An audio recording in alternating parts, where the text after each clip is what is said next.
A Rádio USP apresenta USP Analisa. Meia hora analisando assuntos atuais que envolvem a vida do cidadão e da universidade, sempre com um convidado especial. USP Analisa.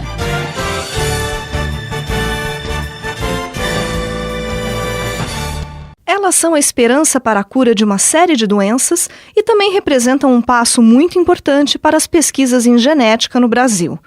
Mas será que realmente temos noção do que são as células-tronco?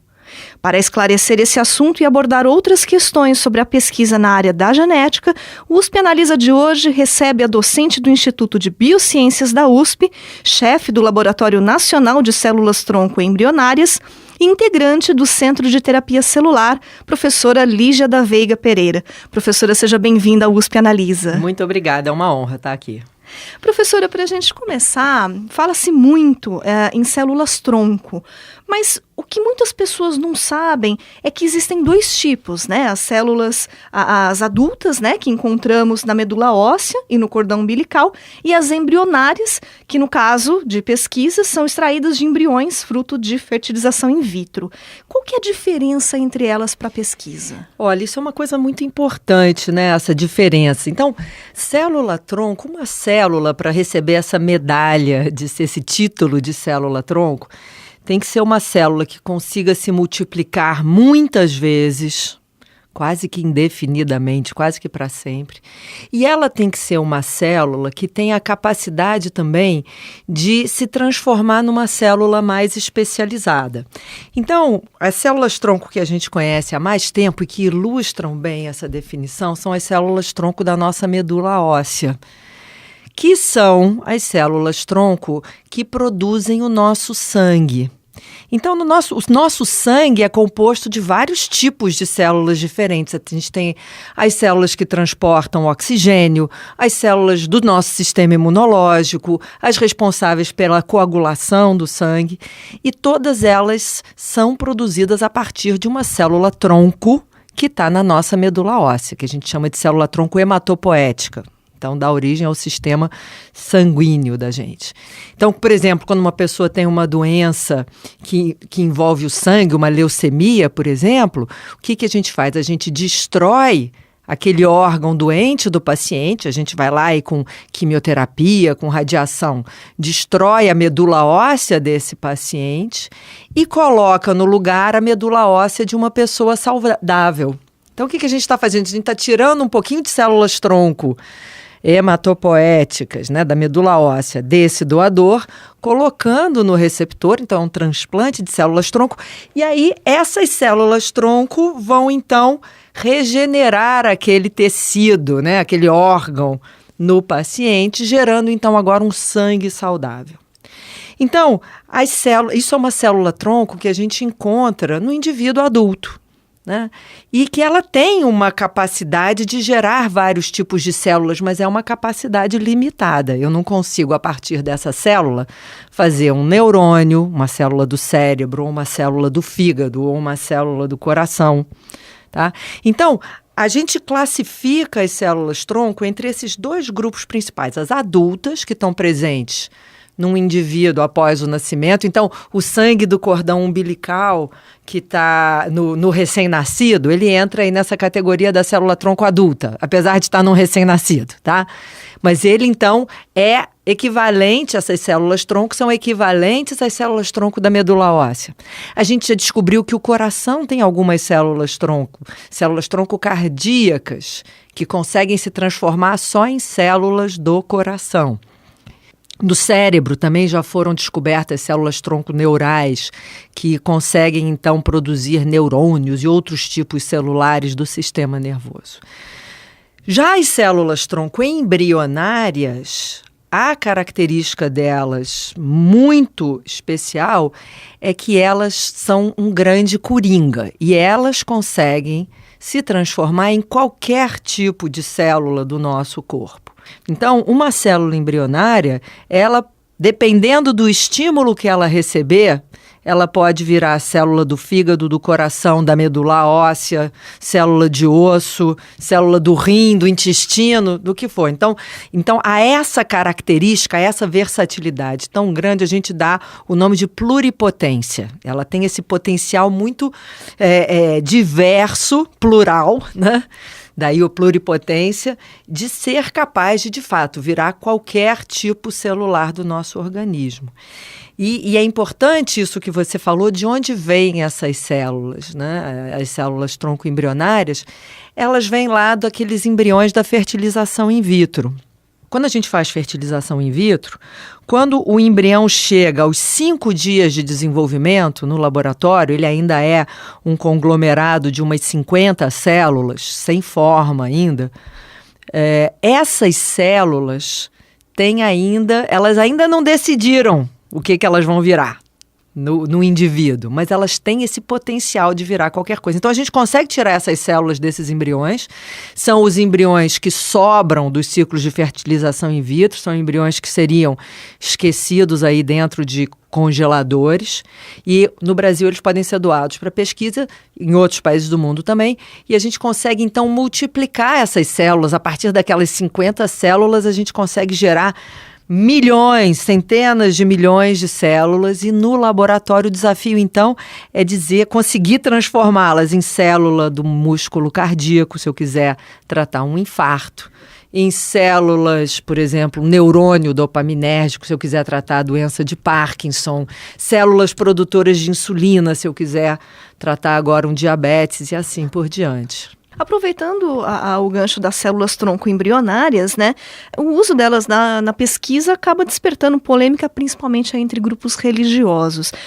Desde 2008, aqui no Brasil, a legislação permite que pesquisas com essas células sejam realizadas. Por que as pesquisas com célula tronco embrionária são tão importantes para a ciência? Porque até agora, a gente não conhece um outro tipo de células tronco tão versáteis quanto as células tronco embrionárias. Elas têm essa capacidade mesmo formidável e muito única de poder se transformar em qualquer tipo celular. É claro que se a doença que eu quero tratar é uma doença do sangue, a gente tem um outro tipo de célula tronco que sabe produzir sangue muito bem, que é a célula tronco hematopoética. Mas tem uma série de outras doenças que a gente não tem muitas alternativas, né? Então, isso é uma questão. A outra questão é que essa célula também é muito interessante para pesquisa. Eu acho que uma das perguntas mais fascinantes que a gente tem em biologia, você já parou para pensar? Nós todos já fomos uma célula. Como é que essa célula conseguiu se dividir e se organizar para se transformar num bebê, né? E eu podia fazer essa pergunta: como é que uma célula consegue se organizar e se transformar num camundongo, ou numa drosófila, ou numa samambaia? Essa é uma pergunta muito fascinante em biologia. E claro, a gente estuda isso em modelos mais simples. A gente vai estudar isso na drosófila, num vermezinho chamado C. elegans, em peixe. Mas chega um momento que a gente quer ver se tudo que a gente aprendeu sobre esses outros organismos, se isso se aplica ao ser humano. Mas como é que a gente vai estudar esse processo no ser humano quando isso acontece no útero? Então, aí entra o valor das células tronco embrionárias para a pesquisa. Porque são células que no laboratório, elas não vão virar quando eu faço elas começarem a se especializar, elas não têm a organização suficiente para virar um bebê na minha incubadora. Mas algumas delas começam a se transformar em neurônios. Outras vão se transformar em músculo cardíaco. Então, elas estão reproduzindo um pedaço daquilo que acontece no útero no laboratório. E agora eu posso aprender como é que a biologia resolveu, como é que a natureza resolveu esse desafio de conseguir fazer com que algumas células comecem a se transformar em neurônio, outras em células do fígado e assim por diante. Elas vão reproduzir esse desenvolvimento do embrião humano no laboratório. E aí a gente pode aprender muito sobre a biologia humana com essas células. E, de repente, dentro de algum tempo, isso pode virar a chave para a cura de muitas doenças, até para o caso de transplantes de órgão. Não sei se a gente conseguiria reproduzir, por exemplo. Sem dúvida nenhuma. Quer dizer, a gente tem aí, primeiro, à medida em que eu consigo aprender e domar essas células para que elas se transformem nas células que me interessam, a gente está produzindo, então, tecidos para transplante, né? Quem sabe um dia uma pessoa com hepatite C não tenha que esperar um doador de fígado compatível, mas a gente seja capaz de produzir células de fígado, ou até, quem sabe, um fígado, né? Agora com impressão 3D, a gente pode imprimir células e matrizes. Enfim, o céu é o limite. A imaginação do cientista é o limite, né? E a gente possa produzir isso. Isso é uma grande esperança, isso é uma perspectiva. E, por outro lado, puxando de novo para a pesquisa, ao eu entender como uma célula resolve virar fígado, quem sabe eu consiga desenvolver um medicamento que faça as células do próprio paciente começarem a se multiplicar e ele autorregenerar aquele órgão, por exemplo. Então, a gente tem muita coisa de ciência básica que a gente pode aprender com essas células que um dia podem ser traduzidos em alguma terapia que nem envolva uma célula, que envolva, sei lá, um medicamento, uma pequena molécula que eu descobri que naquelas células faz, por exemplo, os neurônios proliferarem. E aí eu vou conseguir lá tratar, seja Alzheimer ou doença de Parkinson ou a perda de memória, sei lá, né? Estou aqui imaginando as diferentes possível, né? Aplicações. Bom, então, assim, durante muitos anos, a única célula pluripotente, absolutamente versátil que a gente conhecia era a célula tronco embrionária que a gente retirava de embriões humanos. Em 2007, um grupo japonês desenvolveu uma técnica de reprogramação de células adultas que revolucionou a área, tá? E eles ganharam o prêmio Nobel em 2012 por conta disso. Eles conseguiram descobrir uma forma de eu pegar, por exemplo, uma célula de pele minha e reprogramar ela para que ela vire uma célula embrionária, equivalente à célula embrionária. Como se ela voltasse atrás, porque, entendeu, há 50 anos que eu deixei de ser um blastocisto, né? Então, de onde é que eu vou tirar uma célula pluripotente do meu corpo? Eles descobriram uma forma de pegar uma célula adulta minha e fazer com que ela regrida, volte atrás no tempo e passe a se comportar como uma célula embrionária. E eles deram a essas células o nome de células-tronco de pluripotência induzida, porque eles induzem essa célula a virar pluripotentes. Então, hoje em dia, a gente tem essa outra fonte de células também coringas. E aí a gente viu que muitos grupos no mundo inteiro adotaram também essas células, que a gente chama de IPS, da pluripotência induzida, né? Como uma alternativa às células tronco embrionárias. E aqui no Brasil, como que estão as pesquisas na área de células tronco embrionárias, né? E em relação a outros países, a gente está competindo de igual para eles ou ainda falta muito? E aproveitando até a pergunta, essa técnica tem sido usada aqui no Brasil também? O Brasil é muito interessante. A gente começou muito forte em pesquisas com células-tronco, mas exclusivamente as células-tronco adultas. Né? A gente começa a ver artigos sendo publicados a partir do início dos anos 2000, 2001, 2002, 2003, e muita gente explorando o que na época a gente achava que na medula óssea a gente teria células capazes de regenerar um músculo cardíaco depois de um infarto, ou regenerar um fígado por causa de uma hepatite ou, enfim, cirrose. E aí, no Brasil, começaram vários ensaios clínicos, testes já em seres humanos, para ver se o que se via em modelos animais se repetia em humanos, né?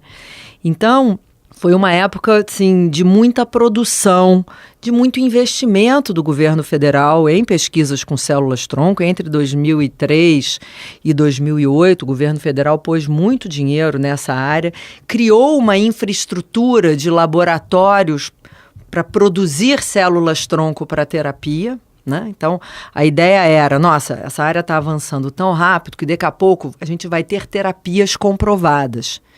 E a gente precisa estar pronto para ter laboratórios com a qualidade adequada para produzir essas células, né? Inclusive, o Centro de Terapia Celular aqui de Ribeirão Preto é um desses centros que o governo federal investiu. O meu laboratório, o Laboratório Nacional de Células-Tronco Embrionárias em São Paulo, é outro, né? Mas aí o que aconteceu? Esses ensaios clínicos todos com as células-tronco adultas, em infarto, em derrame, em doenças do fígado, em lesão de medula espinhal, eles não mostraram eficiência, infelizmente, no mundo todo, tá? E aí foi a época que a gente começou a descobrir que a medula óssea não era... As células-tronco da medula óssea não eram tão versáteis assim. Elas não tinham capacidade de virar músculo cardíaco, nem neurônio, nem... Então, voltou-se para o laboratório para tentar ver quais são as alternativas, né? E enquanto isso, as células-tronco embrionárias, ou as células-tronco pluripotentes, vinham na rabeira, vinham assim... as pesquisas com ela vinham um pouco mais atrás. Enquanto a gente estava testando as células-tronco adultas em seres humanos, essas embrionárias ainda estavam sendo testadas em modelos animais, porque elas são células mais complexas, mais difíceis da gente trabalhar. Eu não posso pegar uma célula embrionária e injetar no cérebro de ninguém, porque ela pode virar um tumor. Eu, antes, no laboratório, tenho que transformar ela no neurônio que me interessa, para só depois colocar esses neurônios no paciente. Então, é um processo muito mais complexo. E aí, o que a gente está assistindo no mundo? Que a partir de 2010, começaram, então, os testes com seres humanos, usando células produzidas a partir de células-tronco embrionárias e daquelas células iPS lá, descobertas no Japão. Aqui no Brasil a gente está mais atrasado. A gente tem ainda pouca gente investindo em terapias com essas células-tronco pluripotentes. Aqui eu saiba, o grupo que está mais avançado nisso é o grupo da professora Meire Sogayar, na USP. Ela também tem um desses centros de terapia celular e que se chama NuCel. E ela está lá trabalhando, tentando desenvolver uma terapia usando células-tronco embrionárias para degeneração da retina. Ou seja, está todo mundo tentando, todo mundo batalhando para pesquisar, e aí, de repente, a gente vê um cenário, né, atual, que é o de um corte de 44% no orçamento federal destinado à ciência como um todo. E agora, professora, como ficam as pesquisas nessa área? O que está acontecendo? Como que vocês estão se organizando para que esse corte não afete? Olha, o cientista brasileiro é um malabarista, né? O governo abusa da gente por causa da nossa paixão por fazer ciência. Então, apesar das condições não ideais, né, a gente se vira. Só que agora eles estão abusando da nossa capacidade de se virar. Então, por exemplo, uma coisa muito importante é a questão de manutenção das bolsas para a gente manter os nossos alunos de pós-graduação, de iniciação científica, os pós-doutorandos. Essa turma é a mão de obra que a gente tem. A universidade não contrata pesquisador. A nossa mão de obra vive de bolsa principalmente do CNPq. Até porque o pesquisador não é considerado, infelizmente, um profissional aqui no país, né? Ele é visto muito como um bolsista, como um aluno. Pois é, mas é uma situação angustiante mesmo o cara viver de bolsa. E essas bolsas são finitas. Quer dizer, você pode ter só, 4 anos de bolsa de pós-doutor, depois acabou. Você não consegue mais. Então a gente tem isso. Agora, é complicado a gente também ficar gritando por verba quando a gente está vivendo uma crise real econômica. Quando a gente tem um país que também a verba da educação não é fundamental, que não é fundamental. Quando a gente tem um país em que a verba para a educação não é suficiente, que a verba para a saúde não é suficiente, né? Então, eu acho que a gente já que vai ser difícil a gente conseguir mais verba para a ciência, eu acho que o governo era trabalhar em usar melhor a verba que a gente tem para a ciência. Porque há muito desperdício, há muita ineficiência. Por exemplo, eu acho que a coisa mais fundamental é o tempo e o gasto que a gente tem com a importação de reagentes para pesquisa. Vocês não têm uma ideia. Quer dizer, se eu e eu diria que 90% dos reagentes que a gente usa são importados. Eu posso ter verba para importar esses reagentes. Eles vão demorar de 2 meses a 3 meses para chegar no meu laboratório. Como é que eu posso fazer uma ciência de ponta, competitiva, se eu tenho um processo tão ineficiente e burocrático que faz a coisa demorar 3 meses, né? E aí, além do tempo, que é um absurdo, o que isso causa?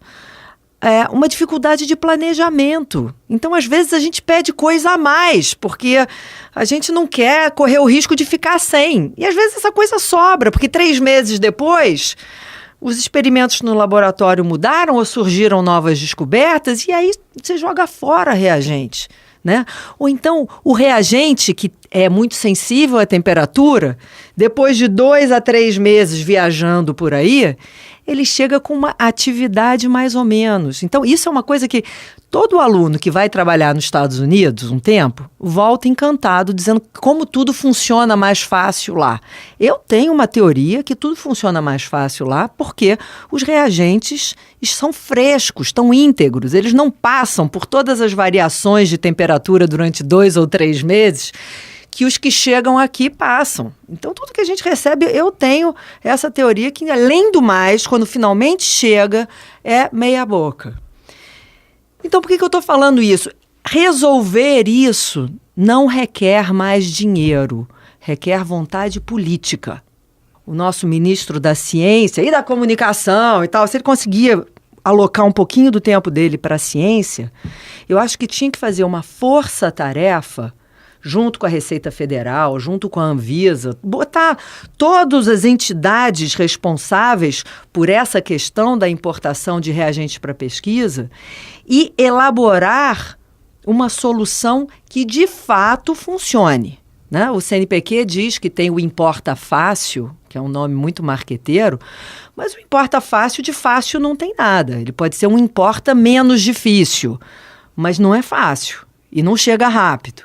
E o que eu estou dizendo é o seguinte, eu abro mão de gritar por mais verba para pesquisa se resolverem esse imbróglio das importações. Tá? Quer dizer, o governo que resolver enfrentar isso e resolver isso vai revolucionar a ciência brasileira.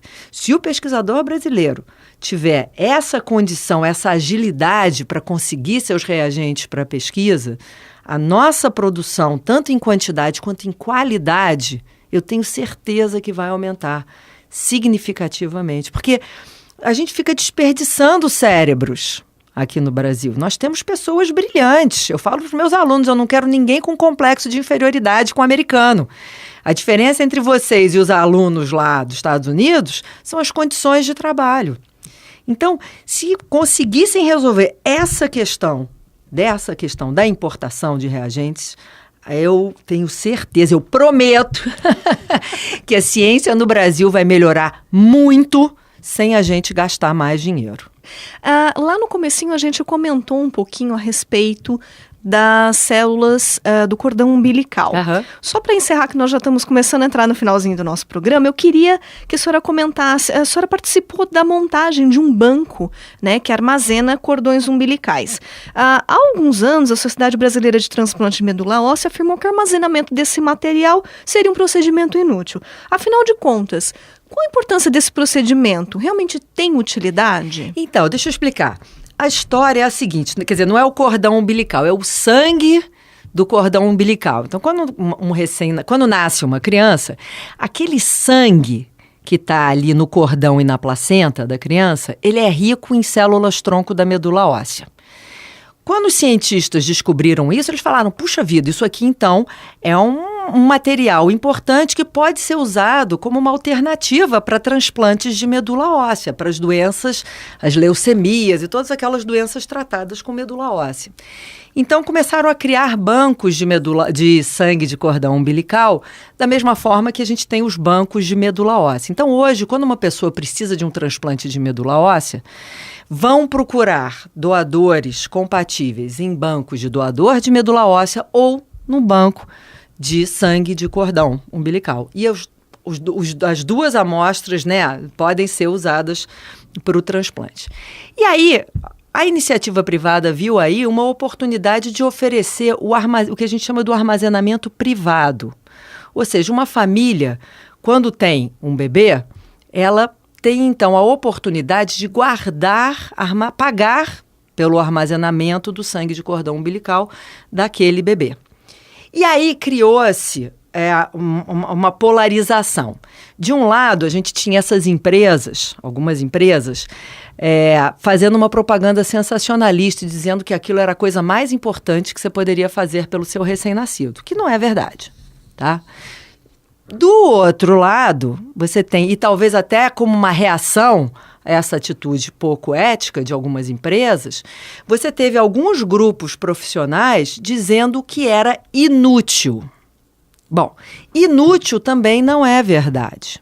Esse material, ele é importante sim e ele pode ser usado no caso de uma série de doenças, como leucemias, e tem lá uma lista de várias doenças em que você precisa de um transplante de medula óssea e esse material, ele é efetivo para isso.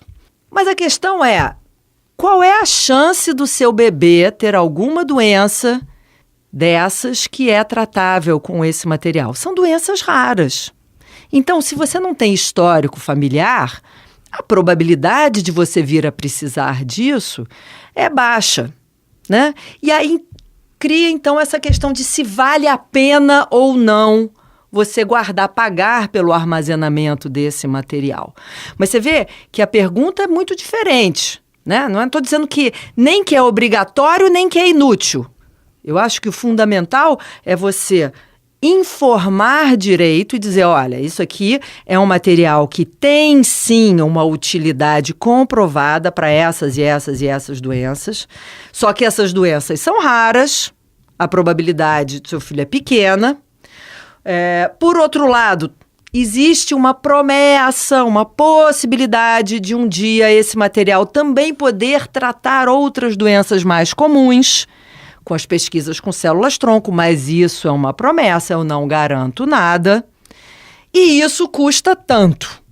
Baseado nessas informações, cada família vai decidir de acordo com o seu poder aquisitivo, com o seu nível de paranoia, com o seu histórico familiar de doenças na família, entendeu? Então, eu acho que o que é fundamental é você ter uma posição mais ponderada entre tem que fazer e isso é uma besteira, isso não serve para nada. Os dois lados são falsos, né? E uma coisa muito interessante que as pessoas esquecem só de dizer, porque na época também ficou uma discussão de que, se você paga pelo armazenamento privado, você está prejudicando o banco público de sangue de cordão umbilical. E isso é uma enorme besteira. No Brasil, a gente tem mais de 3 milhões de nascimentos por ano. A gente não tem nem capacidade de guardar uma fração, né, disso. Em geral, a maioria das pessoas, quando vai ter filho, a opção que ela tem é ou pagar pelo armazenamento ou jogar fora, porque são poucas as maternidades que coletam para os bancos públicos. Bom, infelizmente o nosso tempo chegou ao final. Nós gostaríamos de agradecer a participação da docente do Instituto de Biociências da USP, chefe do Laboratório Nacional de Células-Tronco Embrionárias e integrante do Centro de Terapia Celular aqui da USP de Ribeirão Preto, professora Lígia da Veiga Pereira. Professora, muito obrigada pela sua participação. Foi um prazer. Tchau, tchau. O USP Analisa de hoje fica por aqui. Até a próxima semana. Você ouviu USP Analisa. Um programa da Rádio USP Ribeirão em parceria com o IEA, Instituto de Estudos Avançados, Polo Ribeirão Preto. Produção do Serviço de Comunicação Social da USP e do IEA. Coordenação, Rosimeire Talamone. Apresentação, Thaís Cardoso.